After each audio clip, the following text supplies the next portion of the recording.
students and all the viewers on my YouTube channel Physics with Mohammad Arafat Khan. We are studying chapter work, power and energy और हम लोग इस chapter का सबसे पहला topic यानी कि वर्क को हम डिस्कस कर चुके हैं। एक था work done by a constant force और एक था work done by variable force. इन दो चीज़ों को हम डिस्कस कर चुके हैं। वर्क के कॉन्सेप्ट को पढ़ने के बाद अब हमारे पास जो नेक्स्ट कॉन्सेप्ट आता है दैट इज़ पावर। तो आज की वीडियो में हम लोग पावर को डिस्कस करने जा रहे हैं और पावर को स्टार्ट करते हैं सब्सक्राइब करने के साथ साथ। तो सब्सक्राइब कर दें चैनल को और बेल आइकन को हिट कर दें और बेल आइकन को हिट करने के बाद ऑल पर सिलेक्ट कर देगा सिर्फ और सिर्फ नोटिफिकेशंस के लिए, ताकि आपको नोटिफिकेशंस मिल जाया करें कि सर अरफात ने वीडियो अपलोड कर दी है। ओके जनाब, पावर के कॉन्सेप्ट को डिस्कस करते हैं। देखिए भाई, पावर के कॉन्सेप्ट को डिस्कस इस तरीके से करते हैं कि मैं आपको एक मिसाल देता हूँ, एक एग्जाम्पल देता हूँ जो कि जनरली दी भी जाती है, ठीक है ना। समझाने के लिए ये मिसाल बहुत कॉमन है, ये एग्जाम्पल बहुत कॉमन है जो कि तकरीबन टीचर्स पावर के कॉन्सेप्ट को पढ़ाने के लिए ये बात बताते हैं। तो मैं आपको एक एग्जाम्पल से स्टार्ट करता हूँ पावर का कॉन्सेप्ट। लेट सपोज हमारे पास 2 पर्सन्स हैं, 2 शख्स हैं। उन 2 शख्स ने बेसिकली क्या किया, लेट सपोज मैं यहाँ पर लिख देता हूँ पर्सन ए, ठीक है। अच्छा, पर्सन ए ने बेसिकली जो वर्क डन किया वो किया 50 जूल्स और 50 जूल्स वर्क करने में उसको टाइम लगा 50 जूल्स इन 10 सेकेंड्स, ठीक है। पर्सन ए यानी कि फर्स्ट पर्सन ने जो वर्क डन किया वो कितना किया, 50 जूल्स, और इस 50 जूल्स को करने में टाइम कितना लगा, 10 सेकेंड, ठीक है। इसी तरीके से दूसरा जो पर्सन है, पर्सन बी, उस पर्सन बी को 100 जूल्स यानी कि उस पर्सन बी ने 100 जूल्स वर्क किया और उसको 100 जूल्स वर्क करने में टाइम लगा 10 आवर्स, ठीक है। तो भाई एक बंदा 50 जूल वर्क कर रहा है, 50 जूल्स वर्क कर रहा है सिर्फ और सिर्फ 10 सेकंड में, जबकि दूसरा शख्स जो है वो 100 जूल्स वर्क कर रहा है लेकिन 10 घंटों में, 10 आवर्स के अंदर। इसका मतलब ये हो गया कि अगर आपसे पूछा जाए कि बताओ इन दोनों पर्सन्स में से कौन सा वाला पर्सन पावरफुल है, जिसके पास पावर ज्यादा है, तो आप बोलेंगे जिसने कम टाइम के अंदर वर्क ज्यादा किया, ठीक है ना। तो अब आप चेक करेंगे भाई, इसका जो टाइम आ रहा है सिर्फ और सिर्फ 10 सेकंड, इसने 10 सेकंड में 50 जूल वर्क किया, जबकि इसने 10 घंटों में 10 आवर्स एक बड़ा टाइम पीरियड होता है। भले से इसने डबल वर्क किया लेकिन इस डबल वर्क करने में इसको टाइम बहुत ज्यादा लग गया। तो आप बोलेंगे ये जो पर्सन है इसकी पावर कम है और ये वाला जो पर्सन है इसकी पावर ज्यादा है, तो ये पावरफुल हो गया देन द सेकंड पर्सन, ठीक है। तो पावर का जो कॉन्सेप्ट होता है ना, पावर का कॉन्सेप्ट बहुत आसान है। हम वर्क डन को जब भी टाइम के साथ रिलेट करके बताते हैं, इसका मतलब हम पावर को डिस्कस करते हैं। और जब भी किसी फैक्टर को हम टाइम से रिलेट करते हैं तो वहां पर एक कॉन्सेप्ट आ जाता है रेट ऑफ, है ना। तो भाई बहुत आसान सा कॉन्सेप्ट हो गया, किसी भी बॉडी का वर्क डन करना in a unit time, work done by a body in a unit time is called power. तो इसका मतलब पावर का कॉन्सेप्ट बहुत आसान है। जब भी आप वर्क डन को टाइम के साथ, जब भी आप वर्क डन को टाइम के साथ रिप्रेजेंट करेंगे, इसका मतलब हम वर्क डन की बात नहीं कर रहे हैं बल्कि उस ऑब्जेक्ट की, उस पर्सन की पावर की बात कर रहे हैं। तो हम पावर की डेफिनेशन से स्टार्ट करते हैं। रेट ऑफ, अच्छा रेट वाली डेफिनेशन में लिखता हूं थोड़ी देर में, पहले मैं आपको बताऊं इसकी बेसिक सी definition. Work done by a body in a unit time is called power। और इस पावर की डेफिनेशन को अगर हम मैथमेटिकली लिखना चाहें तो मैथमेटिकली आप कैसे लिखेंगे, बॉडी का वर्क डन करना और यूनिट टाइम में करना, ये आपको बताएगा कि उस बॉडी की पावर है कितनी। ये बन गया इसका मैथमेटिकल कंडीशन यानी कि formula. Work done by a body in a unit time is called power. अब एक काम ही करते हैं, इस फॉर्मूले को हम लिखते हैं सिंबॉलिकली। पावर का सिंबल होता है capital P, W for work done and small t for time. ये बन गया हमारे पास पावर का फॉर्मूला, यानी कि work done per unit time, work done per unit time is called power. और देखें, जब भी हम किसी फैक्टर को टाइम के साथ रिलेट करके बताते हैं तो वहां पर कॉन्सेप्ट आता है रेट का। ये देखें, अगर वेलोसिटी को आप डिवाइड करेंगे टाइम से तो ये बनेगा एक्सेलरेशन, अगर आप डिस्प्लेसमेंट को डिवाइड करेंगे टाइम से तो ये बनेगी वेलोसिटी, है ना, वेलोसिटी। इनको हम कैसे रीड करते हैं, देखो rate of change of velocity is called acceleration, यानी कि वेलोसिटी में चेंज आना विद रिस्पेक्ट टू टाइम ये बराबर होती है एक्सेलरेशन के, डिस्प्लेसमेंट में चेंज आना विद रिस्पेक्ट टू टाइम ये बराबर होती है वेलोसिटी के। तो rate of change of displacement, rate of change of velocity, तो इसको मैं क्या पढ़ूंगा, क्या मैं इसको rate of change of work पढ़ूंगा, नहीं, इसको आप रेट ऑफ चेंज नहीं बोलेंगे। पता है क्यों, वर्क चेंज नहीं होता, वर्क डन होता है, वर्क किया जाता है। हाँ, वेलोसिटी चेंज होती है, so that is why rate of change of velocity. Displacement change होता है, that is why rate of change of displacement. लेकिन वर्क डन होता है, तो इसी वजह से हम ये नहीं कहेंगे कि rate of change of work, बल्कि हम कहेंगे रेट ऑफ डूइंग वर्क। समझ रहे हैं, ये लिख देते हैं इसकी एक और definition. So rate of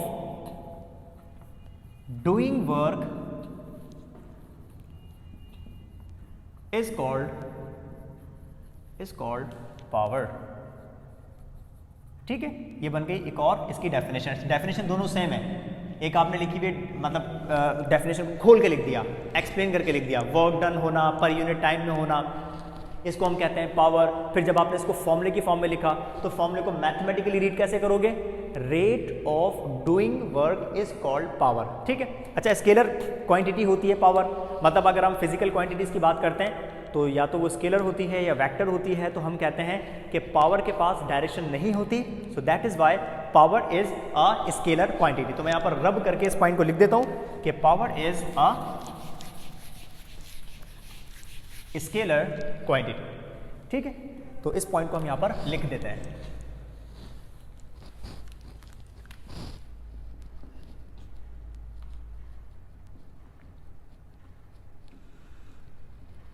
power is a scalar quantity, इसका मतलब इसके पास सिर्फ मैग्नीट्यूड होता है, इसकी डायरेक्शन नहीं होती। अच्छा, इसकी बात करते हैं एसआई यूनिट की।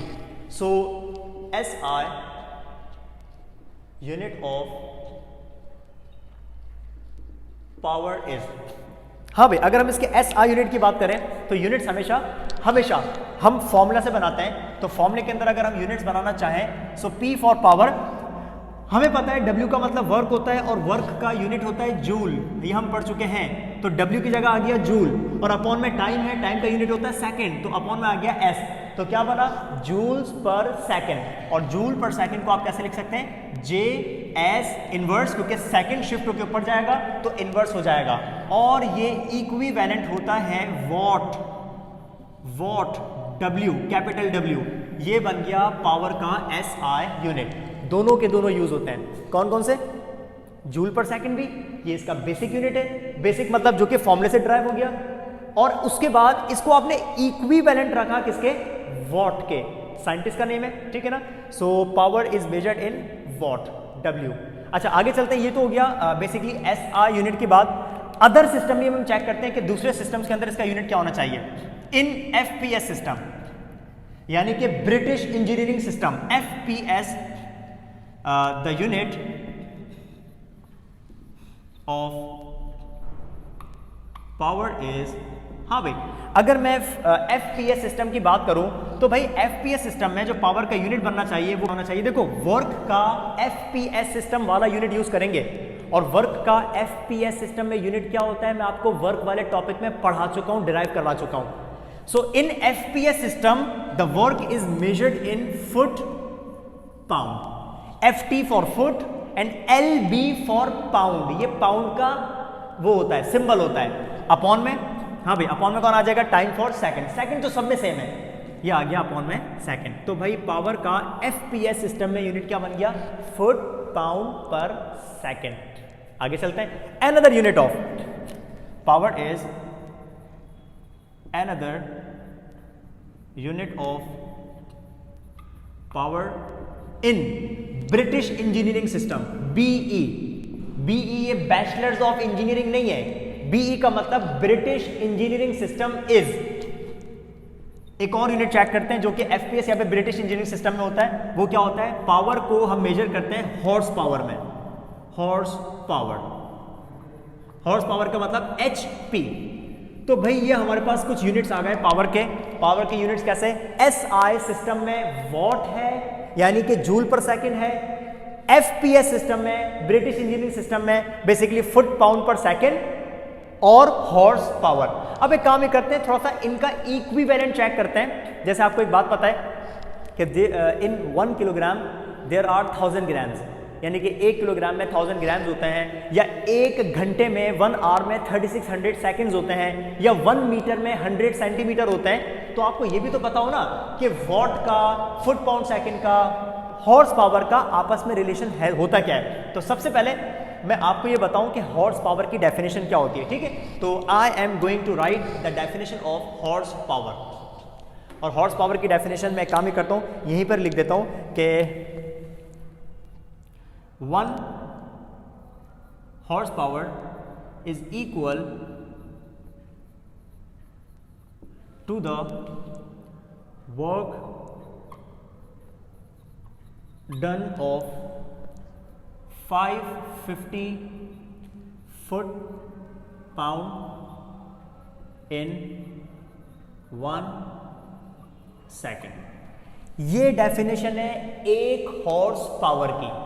हम कहते हैं कि अगर 550 फुट पाउंड वर्क हुआ, भाई फुट पाउंड किसका यूनिट होता है, वर्क का, जूल्स की बात करने कर रहे हैं हम, ब्रिटिश की बात कर रहे हैं, बीई सिस्टम की बात कर रहे हैं। तो अगर वर्क 550 फुट पाउंड हुआ और 1 सेकंड में हुआ तो हम कह देते हैं कि 1 हॉर्स पावर कंप्लीट हो गया। समझ रहे हैं। तो इस चीज को मैं देखें नीचे कैसे लिख दूंगा कि 1 HP यानी कि 1 हॉर्स पावर बराबर होता है किसके, 550 फुट पाउंड पर सेकंड के। कैसे लिखेंगे, 550 फुट पाउंड पर सेकंड के, और ये बराबर होता है 746 वॉट के भी। मैं इसको ऊपर लिख देता हूं, पहले इस बात को लिख देते हैं यहां पर कि यहां पे ये बात आगे कंप्लीट यहां पर कि 1 हॉर्स पावर में कितने फुट पाउंड पर सेकंड होते हैं। तो याद रखिएगा कांस्टेंट है कि जब भी 550 फुट पाउंड वर्क होगा 1 सेकंड में तो ये बराबर होगा 1 हॉर्स पावर के। तो इसका मतलब 1 HP इज इक्वल टू 550 यानी कि 550 फुट पाउंड पर सेकंड। एक और चीज, 1 हॉर्स पावर में, चलो ब्लू से लिख देता हूं, 1 हॉर्स पावर में 746 वॉट होते हैं। तो ये 2 कन्वर्जन रेट्स हैं, याद रखिएगा। ये आपको न्यूमेरिकल्स को सॉल्व करने में, एमसीक्यूज को सॉल्व करने में बड़ी काम आ सकती है। तो हॉर्स पावर का relation foot pound per second के साथ और हॉर्स पावर का रिलेशन वॉट के साथ कितना होता है। तो 1 HP is equal to how much, how many foot pound per second, या 1 HP के अंदर कितने वॉट होते हैं, ये बात मैं आपको बता चुका हूं। चले भाई, पावर से रिलेटेड एक और इंपॉर्टेंट डिस्कशन, क्या power in terms of force and velocity। अब इस टॉपिक नहीं कहेंगे, टॉपिक तो सेम है, पावर ही चल रहा है, हम इसको कहेंगे कि एक तरीके से एक छोटा सा पार्ट है पावर से रिलेटेड। देखें, अब हमें पावर का एक और फॉर्मूला ड्राइव करना है, एक और इक्वेशन बनानी है पावर की, ठीक है। पहली इक्वेशन क्या है, पहला फॉर्मूला क्या है, ये वाला, work done per unit time is called power. ये तो हमने पढ़ लिया, जिसको हमने कहा rate of doing work is called power. इसी इक्वेशन को यूज करके, इसी फॉर्मूले को यूज करके क्यों ना पावर की एक और इक्वेशन बनाई जाए, क्यों ना पावर का एक और फॉर्मूला बनाया जाए, ठीक है। जब वो फॉर्मूला बन जाएगा तब मैं आपको बताऊंगा कि इस हेडिंग का मकसद क्या है, ठीक है। So first let's drive the second formula of power. So we will start from this equation. So according to the definition of power, according to the definition of power, हाँ भाई, पावर की definition क्या होती है, P is equal to W upon T। P is equal to work done per unit time, ठीक है। ये आ गया पहला स्टेप दूसरा फॉर्मूला बनाने के लिए। अब हम डेरिवेशन में क्या करते हैं, डेरिवेशन का रूल है कि फर्स्ट स्टेप यूज करने के बाद आपने उस स्टेप में जो फिजिकल क्वांटिटीज आती हैं उनके फॉर्मूला पुट कर दो। तो भाई इस स्टेप में मेरे पास 2 चीज आ रही हैं, एक वर्क और एक टाइम। टाइम का तो फॉर्मूला नहीं होता, बच कौन गया बेचारा, वर्क। हाँ, वर्क का फॉर्मूला होता है, हमने पढ़ा हुआ है, फोर्स इनटू डिस्प्लेसमेंट। तो अब हम क्या करेंगे, इस W की जगह पे हम इस W का फॉर्मूला पुट करने जा रहे हैं। और पता है ना W का फॉर्मूला क्या होता है, W यानी कि work done is equal to force into displacement. चले भाई पुट करते हैं वर्क का formula. So power can also be written as, W की जगह पे फॉर्मूला आ जाएगा F dot D and divide के अंदर ये आ गया T। ठीक है, अच्छा अब आपको यहां पर एक चीज और नजर आ रही है, देखो डिस्प्लेसमेंट अपॉन टाइम, यानी कि बॉडी का डिस्प्लेसमेंट कवर करना विद रिस्पेक्ट टू टाइम। और इस चीज को हम पढ़ चुके हैं मोशन से रिलेटेड चैप्टर के अंदर, और हमने पढ़ा था कि rate of change of displacement ये बराबर होता है वेलोसिटी के। तो अब हम यहां से d अपॉन टी हटा देंगे, उस d अपॉन टी की जगह पे क्या आ जाएगा, वेलोसिटी। अच्छा मैं एक चीज और बता दूं आपको, मैं डायरेक्टली नहीं करना, देखो इसको हम ऐसे भी करके लिख सकते हैं, force dot displacement upon time, कर सकते हैं ना, अलाउ है। पता है क्यों, इस t को जो कि होल डिवाइड में था, आप चाहो तो f के अपॉन में लिख दो सिर्फ, या आप चाहो तो d के अपॉन में लिख दो सिर्फ, क्योंकि मल्टीप्लाई था तो आपका मकसद है सिर्फ आप किसी एक के नीचे लिख सकते हैं, दोनों के नीचे नहीं होगा। ऐसे नहीं कि आपने चाहा तो आप इसको सेपरेट कर रहे हैं तो f के अपॉन में लिख दिया, ये गलत हो जाएगा, ये मल्टीप्लीकेशन के अंदर है। तो ऐसे तो ये टी स्क्वायर हो जाना चाहिए था, तो टी स्क्वायर नहीं है, इसका मतलब ये एक वक्त में टी किसी एक के नीचे आएगा, और हमने इसको किसके नीचे लिखा, डी के अपॉन में। क्यों, क्योंकि ये फॉर्मूला है किसका, वेलोसिटी का। तो जनाब हम इसकी जगह पे इसका फॉर्मूला पुट कर देते हैं, तो ये क्या बनेगा, P is equal to F dot V। क्या बन गया, F dot V, this is arrow, ये एरो आ गया। हाँ भाई क्या कहूंगा मैं इसको, power in terms of force and velocity. देख लो हेडिंग लिखी हुई है ना, power in terms of force and velocity, मतलब आपने एक ऐसा फॉर्मूला बनाना था जिसमें पावर का रिलेशन फोर्स और वेलोसिटी के साथ आ जाए, तो have hence proved. So power in terms of force and velocity. अच्छा हमें एक बात पता है, जब भी हम डॉट प्रोडक्ट की बात करते हैं तो वहां पर क्या आ जाता है, कॉस थीटा। तो इसी फॉर्मूले को आप किस तरीके से लिख सकते हो, power is equal to F V and cos theta. समझ रहे हैं, तो यहां से पावर की आपको एक डेफिनेशन और पता चलती है, और वो डेफिनेशन पता है क्या, power is the scalar product of force and velocity, या power is the dot product of force and velocity. तो एक काम ही करते हैं, इस डेफिनेशन को हम यहां पर लिख देते हैं। So power is the dot product, dot का मतलब स्केलर प्रोडक्ट ना, डॉट प्रोडक्ट ऑफ किस किस का डॉट प्रोडक्ट होता है, फोर्स का और वेलोसिटी का, फोर्स एंड वेलोसिटी। समझे बात, तो हमारे पास पावर की दो डेफिनेशंस आ गई, एक डेफिनेशन ये लिखी हुई, एक ही डेफिनेशन है ये ना, rate of doing work is called power, and the second definition of power is it is the dot product of force and velocity. So F dot V will give you power, और F dot V बराबर हो जाता है F V cos theta के। तो दो फर्क आ गया, एक F dot D होगा तो वो होगा वर्क डन, और F dot V होगा तो ये होगा पावर। समझे बात, तो भाई ये छोटा सा कॉन्सेप्ट था, क्योंकि पावर का कॉन्सेप्ट वाकई में छोटा था, ठीक है। तो यहां पर आके आपका कॉन्सेप्ट खत्म होता है किसका, पावर का, कि पावर क्या होता है कि किसी भी बॉडी का वर्क डन करना पर यूनिट टाइम, ठीक है, इस चीज को हम कहते हैं पावर। ज्यादा काम हो रहा है कम टाइम के अंदर, मतलब पावरफुल, कम काम हो रहा है ज्यादा टाइम लिया जा रहा है, इसका मतलब कम पावरफुल है, ठीक है ना। तो ऑब्जेक्ट का ज्यादा काम करना कम टाइम के अंदर, इसका मतलब उस ऑब्जेक्ट की या उस पर्सन की पावर ज्यादा है, ठीक है। इसी वजह से हम कहते हैं कि हम कभी भी किसी मशीन की अगर बात करें तो मशीन का ये नहीं देखा जाता कि वो कितना वर्क डन कर रही है, सिर्फ ये नहीं, ये देखा जाता है कि वो वर्क डन कितने टाइम में करती है, आपको वो वर्क डन कितने टाइम में प्रोवाइड करके दे रही है। तो जो मशीन जितने कम टाइम में आपको ज्यादा वर्क प्रोवाइड करके देगी, इसका मतलब वो पावरफुल मशीन है, और जो मशीन ज्यादा टाइम में कम काम करके दे, इसका मतलब वो पावरफुल मशीन नहीं है, मतलब उसकी पावर कम है।